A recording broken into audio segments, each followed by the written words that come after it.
اب ربیع الاول میں لوگ عمرہ کر رہے ہوتے ہیں، اس کو زیادہ فضیلت سمجھتے ہیں، یہ بدعت ہے۔ ربیع الاول میں عمرے کا وہی ثواب ہے جو سفر میں عمرے کا ثواب ہے۔ اگر آپ اس میں زیادہ ثواب سمجھ کے کریں گے تو یہ عمل بدعت بن جائے گا، کیونکہ کسی صحابی، تابعی یا پیغمبر سے ثابت نہیں ہے کہ انہوں نے ربیع الاول میں عمرے کا زیادہ اہتمام کیا ہو کہ جی ربیع الاول آ رہا ہے تو ہم اس میں زیادہ اہتمام کریں گے۔ بعض لوگ سمجھتے ہیں ربیع الاول کے مہینے میں روضہ رسول پہ حاضری کا زیادہ ثواب ہے، تو یہ بھی غلط ہے۔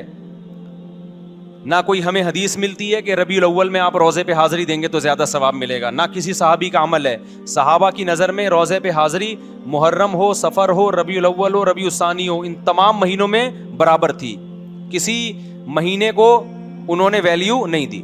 عرب لوگ حیران ہوتے ہیں کہ ربیع الاول میں روزہ رسول پر اتنے انڈین پاکستانی آ کے جمع ہو جاتے ہیں، یہ کیوں ہو رہے ہیں؟ وہ سعودی عرب والے اور عرب حیران ہوتے ہیں کہ بھائی یہ پورے سال اتنا رش نہیں ہوتا، ربیع الاول میں روزہ رسول پہ اتنے پاکستانی آتے ہیں۔ تو ان کو پھر ہم بتاتے ہیں کہ بھائی یہ پاکستانیوں کا عقیدہ ہے کہ ربیع الاول میں روزے پہ حاضری پہ زیادہ ثواب ملے گا، تو حیران ہوتے ہیں کہ یہ کون سی حدیث سے نکالا ہے ان لوگوں نے مسئلہ، سمجھ میں نہیں آ رہی بات، میرا خیال ہے۔ تو کسی مہینے میں عمرہ کرنا یا نبی کے روزے پہ حاضری دینا زیادہ ثواب ہے یا نہیں، یہ قرآن و سنت سے ثابت ہوگا تو ہم مانیں گے، اپنی طرف سے نہیں کر سکتے۔ تو رمضان میں آتا ہے ہمیں کہ رمضان میں عمرہ حج کے برابر ہے، یہ بھی مبالغتاً تشبیہ دی جاتی ہے، 100% حج کے برابر نہیں ہو سکتا کیونکہ حج حج ہے، لیکن نبی صلی اللہ علیہ وسلم نے اس کی فضیلت کو بیان کرنے کے لیے کہ گویا حج کے برابر ہے۔ آگے پھر علماء کی اس پہ بحث ہے اس حدیث کا کیا مطلب ہے، ابھی میں اس میں نہیں جاتا۔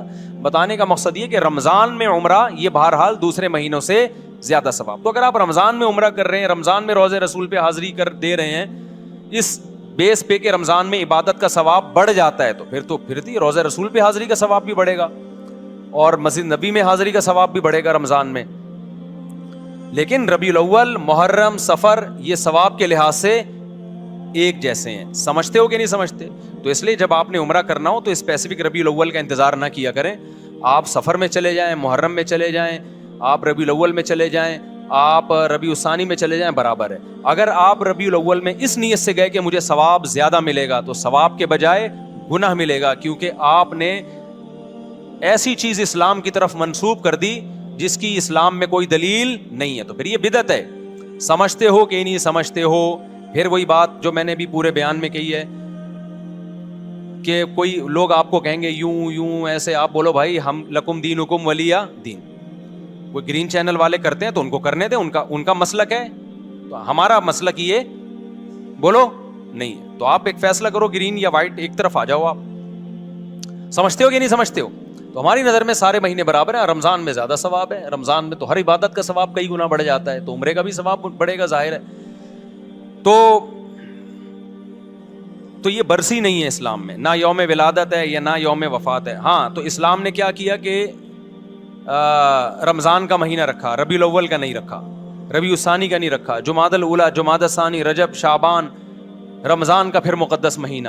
پھر اسلام نے ہمیں یکم شوال کا مقدس دن قرار دیا، وہ عید کا دن ہے، وہ بھی نہ کسی کی ولادت نہ کسی کی وفات۔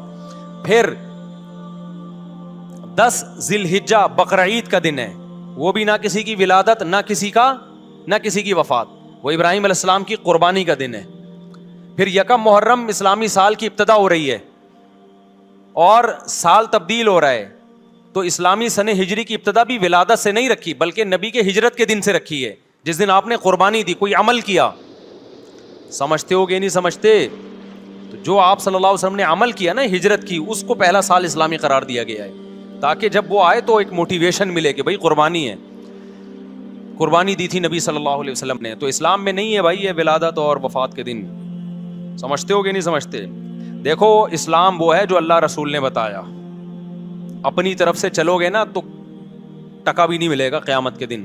اخپل طریقے سے آپ اللہ کو راضی کرنے کی کوشش کرو گے، اللہ راضی نہیں ہوگا، اللہ راضی نہیں ہوگا۔ حضرت عمر کہتے ہیں ایک واقعہ ہے کہ ایک پادری کو دیکھا جو رو رو کے نا نالیاں پڑ گئی تھیں، سوکھا ہو گیا تھا بالکل دبلا۔ حضرت عمر اس کو دیکھ کے رو پڑے، کہا کہ دنیا میں بھی اپنے آپ کو عذاب میں ڈالا، آخرت میں بھی عذاب میں، کیونکہ دین برحق کو فالو نہیں کر رہا، اپنی طرف سے اللہ کو راضی کرنے کی کوشش کر رہا ہے۔ آپ نے ایسے ہندو دیکھے ہوں گے جنہوں نے منتیں مانی بھی ہیں، کپڑے نہیں پہنتے، کھانا پینا چھوڑ دیا، سر منڈاتے ہیں۔ بدھسٹ کو میں نے دیکھا ہے ایسے، زندگی بھر کا عذاب، شادی نہیں کرتے, تو اپنے آپ کو ایک ٹینشن میں ڈال دیا, اور نیت یہ کہ بھگوان ہم سے خوش ہوگا. حالانکہ خدا خوش نہیں ہوتا کہ آپ سر منڈا کے گھومتے رہیں, کھانا پینا چھوڑ دیں اور آپ شادی بھی نہ کریں. کچھ ہوتے ہیں نا, ہندوؤں میں بھی ہوتے ہیں, بدھسٹ میں بھی ہوتے ہیں.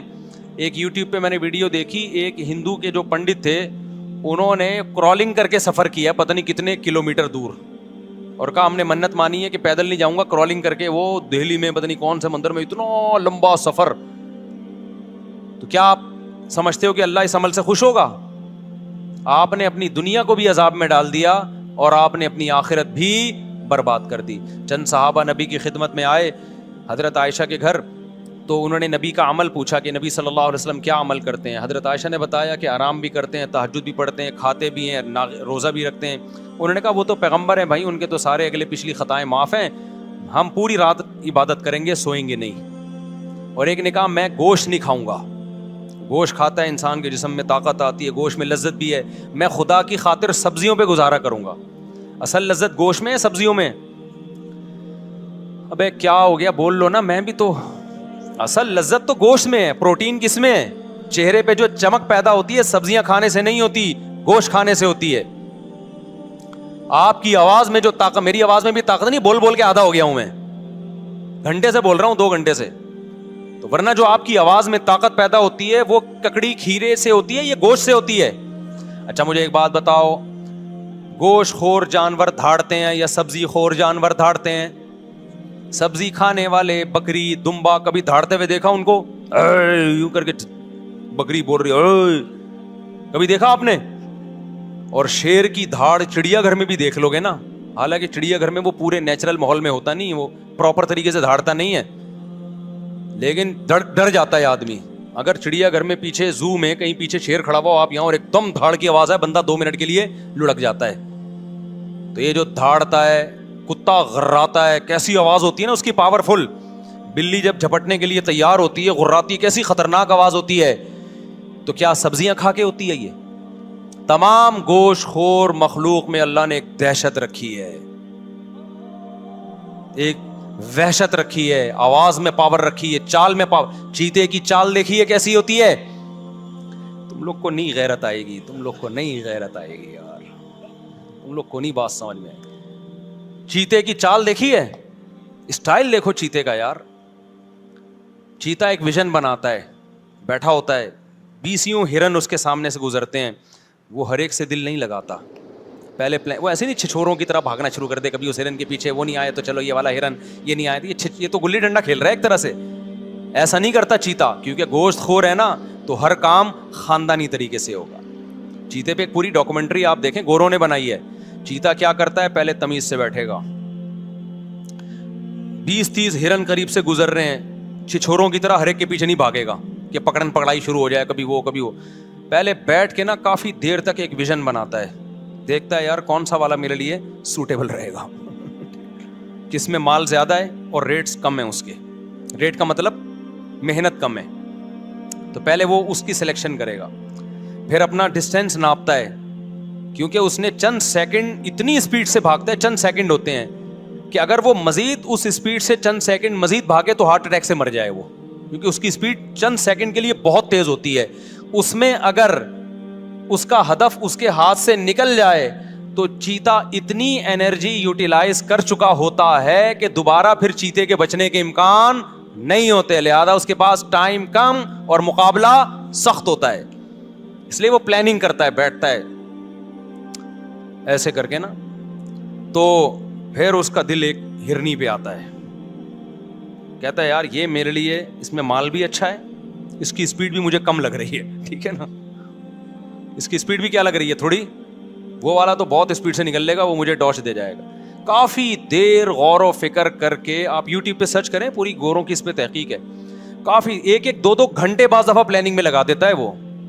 اس کے بعد جب وہ ہدف بناتا ہے کہ یہ ہے جس کو میں نے شکار کرنا ہے, پھر جب آہستہ آہستہ پہلے چلتا ہے اس کی طرف, دائیں بائیں ہرن آئیں ان کو دیکھتا نہیں ہے, کیونکہ وہ اس کو چھچورا کام سمجھتا ہے کہ جب دل کسی ایک کو دیا ہے تو دائیں بائیں نظر نہیں اٹھانی. آج لڑکوں کو دیکھو,